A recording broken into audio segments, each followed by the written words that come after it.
Prav množičen obisk na kasaških dirkah, ki se ponašajo z več kot 130-letno tradicijo, je znova potrdil priljubljenost konjeniškega športa v Šentjerneju.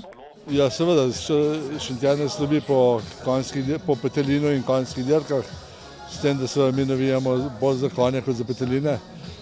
So pa te dirke za Jernejevo najbolj pomembne dirke za nas. Na skupno 9 dirkah je po oceni prirediteljev nastopilo približno 100 konj.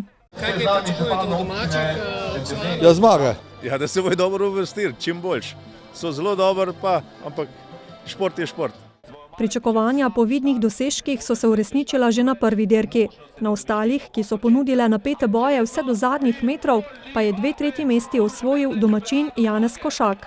Tukaj sem malo rezervirano, ker da s taki močni konji, ampak konj mi presenečen je bil zelo dober. V finišu je bil zelo močan in evo, uspeh je tukaj. Košak si je 3. mesto prijezdil še na tekmi kasačev izpod sedla. Občinstvo je drugo domačo zmago dočakalo v 6. dirki sporeda, ko je ob bučni podpori slavil Igor Novak. Lepo je zmaga, doma pa najlepše.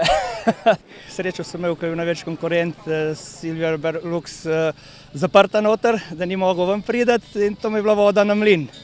In na finiš sem se bolj sem odpeljal, tako da je pa znan konj, znan finišer, dober je. To je njemu 18. zmaga od 45 štartov. Ob dirkah ponijev je največ zanimanja požela dirka kvadrik. Med tekmovalci s 4 vpregami, kjer se hitrosti gibljajo tudi blizu 60 km/h, je prepričljivo zmago osvojil domači tandem. Rabimo dosti treninga, dosti pozornosti, natančnosti. Konj je treba pripraviti za tako hitro dirko.